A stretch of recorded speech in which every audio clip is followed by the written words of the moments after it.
इसलिए जब उससे आनंद मिलता है ना, भगवान की सेवा समझ करके आप पढ़ोगे तो उसमें भी आनंद मिलेगा। जब कौन मना करता है? अच्छा, ऊँचे से ऊँचे महात्मा लाओ जो 24 घंटे भजन करते हो, चेहरे से बात करेंगे, चेहरे से बात करेंगे, हंसेंगे, खेलेंगे, 24 घंटे भजन क्या करेंगे? इसलिए भजन खूब मन लगाओ, 1 घंटा 1 घंटा। लेकिन भजन के नाम पर अगर पढ़ाई छोड़ दी तो आगे का जीवन क्या होगा? बाबा बन जाओगे ही ना। बाबा बन के फिर होगा क्या मालूम है? हम तो 58 साल से बाबा है। चेला बनोगे वो जोतेंगे गुरु जी, वो फिर आश्रम की सेवा देंगे तो कहोगे हम जब के लिए बाबा बने, तो फिर भगना पड़ेगा। होते होते फिर चेला चेली बनाने लग जाओगे, सारा भजन छूट जाए। आप जो ये समझते हो, आप दिन रात भजन कर रहे हो, अंत में होगा तो बाबा बन जाए। बाबा बनोगे तो किसी के चेला बनोगे, चेला बनोगे कचूमर निकालेगा गुरु सेवा करा कर, समझ गए? कचूमर। और अगर वो गुरु से बचना चाहोगे, स्वयं गुरु बन के पूजोगे, ये सब भजन तो आपका छूट जाएगा सिंह साहब। और क्षत्रियों ने भजन के बल पर जो काम छोड़ा ना, उसने राष्ट्र बिगाड़ दिया। गौतम बुद्ध क्षत्रिय थे या नहीं? बाबा बन गए भजन करने के लिए, राष्ट्र गया जन्म।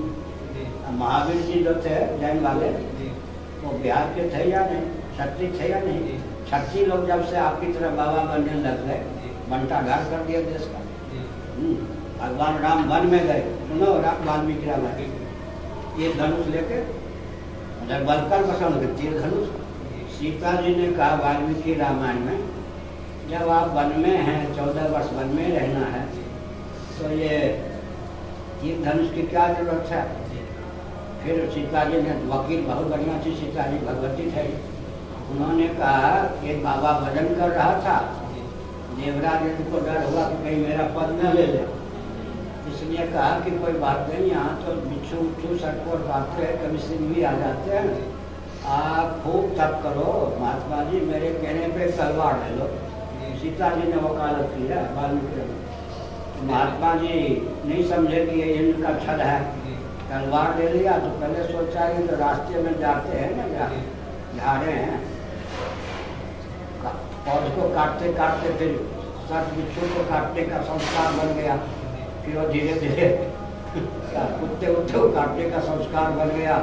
सीता जी ने कहा कि राम जी पतिदेव, संस्कार ऐसे बन गया कि बहुत हिंसक बन गए, तपस्या छूट गई, इनका काम बन गया। वो आख्यायिका सुना के भगवती सीता ने कहा आपको जब वनवास मिला है तो तीर धनुष छोड़िए, पूरे वनवासी का आचरण कीजिए, पूरे वनवासी का आचरण कीजिए। भगवान राम ने पत्नी से जैसे बात करनी थे, उन्होंने कहा बात यह है कि तीर धनुष लिए रहता हूँ, यहाँ तो ब्राह्मण तपस्वी भी हैं, बालक हैं, ब्राह्मण घर के ऋषि मुनि, वो समझ जाते हैं मैं क्षत्रिय हूँ तो प्रणाम नहीं करते। इतनी बचत तो है तीर धनुष रखने से, मैं किसको यूँ मारता हूँ? फिर संकेत क्या, कल तुम्हारे ऊपर ही संकट आ जाए तो यही तीर धनुष काम देंगे। हुआ भी भगवान राम लीला पूर्वक सीता जी ने पूछा ना, तो क्षत्रियों ने जब तीर धनुष छोड़ करके भजन भजन, तब से देश का बेड़ा गर्क हुआ। इसलिए आप तलवार मत पकड़ो तो कभी इंजीनियर तो बन जाओ। बोले ऐसी बात कीजिए, आप लक्ष्य बनाओ कि प्रथम श्रेणी से पास करना है, माता पिता की सेवका के लिए जीविका भी चाहिए। जीविका ऐसी चीज है, काशी जानते हो ना, हरिश्चंद्र क्षत्रिय थे या नहीं, राजा थे या नहीं, परिस्थिति बस उनको स्मशान के जो ठेकेदार होते हैं आजकल वो सब भी बोलने में समझ गए ना, उनके यहाँ नौकरी करनी पड़ी, लेकिन जनेऊ छोड़ दिया ऐसा तो नहीं। सबसे हीन जगह स्मशान में भी उनके यहाँ नौकरी करनी पड़ी जीविका के लिए, यहाँ तक उनको करना पड़ा। क्षत्रिय जो राजा रहे थे अपने वचन के लिए, सत्यता के लिए, उससे छोटा काम तो आपको नहीं मिलेगा इंजीनियर हो गए। इसलिए पढ़ाई मत छोड़ो।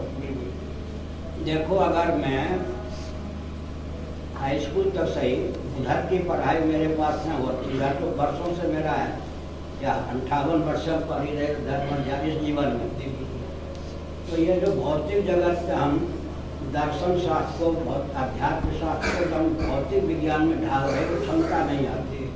इसलिए इंजीनियर बनो और फिर हम लोगों के पास जब डिग्री डिप्लोमा हो जाए आके बैठना, फिर हम लोग टेक्निक बताएंगे, समझ गए, जिसके बल पर आप इंजीनियरिंग जगत के लिए भी वरदान सिद्ध हो सकते। अभी सुनो,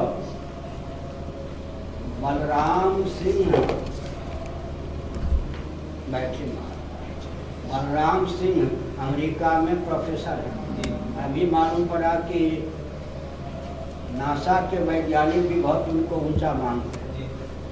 वो हमारे यहाँ दो ठहरे थे होटल में, 3 बार आए। एक बार हम पढ़ा रहे थे, उस कक्षा में भी शामिल हुए, 2 बार इंटरव्यू लिए। वो सीखने आए कि फिजिक्स या केमिस्ट्री के थ्रू कि हम इसको आध्यात्मिक ढंग से कैसे ढालें, समझ गए। लेकिन उस विषय को जानकार थे तब तो हमारी भाषा समझ पाए, उनके समझ गए। इसलिए केवल नौकरी के लिए नहीं, उस विषय की विद्या ले लो, भौतिक विभाग की, फिर उसकी विद्या का उपयोग करके आध्यात्मिक जगत में भी आगे बढ़ो।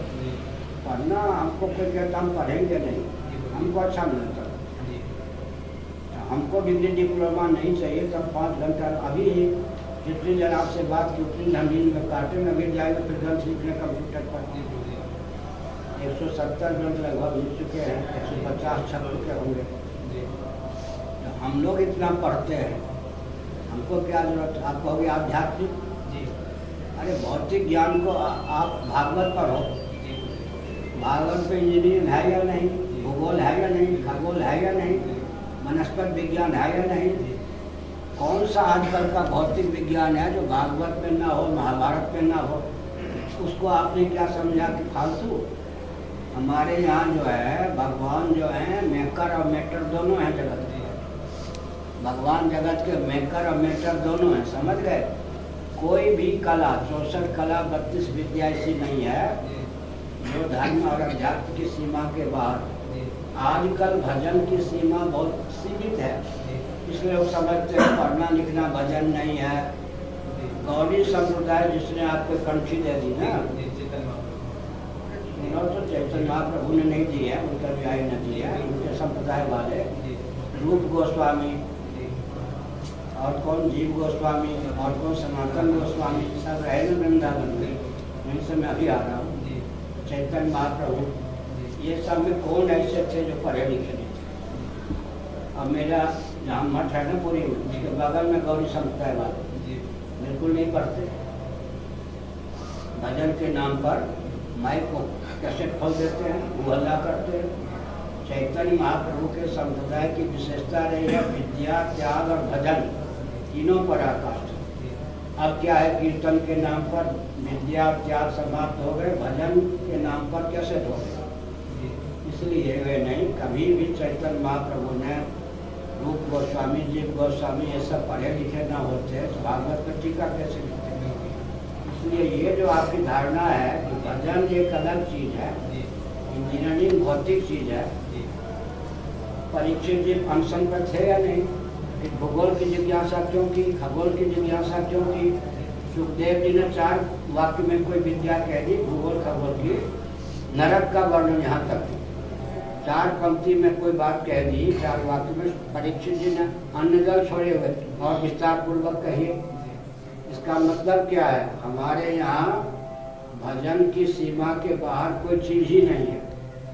क्या झाड़ू देना भी भजन है, लिखना भजन है, माता पिता के पाँव दबाना है, उनको भोजन देना भजन है, केवल माला जपना ही भजन है। ये तो आजकल की बात है ना, माला भी जपिए, यही भजन नहीं है।